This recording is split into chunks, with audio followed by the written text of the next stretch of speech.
Imagine this. An external Power BI consultant comes in and creates a report for your company. 3 years pass and turns out that the report is still being consumed by the CEO and executive leadership team.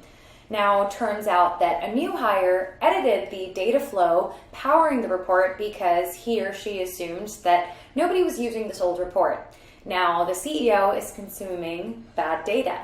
Can you imagine the business impact of this?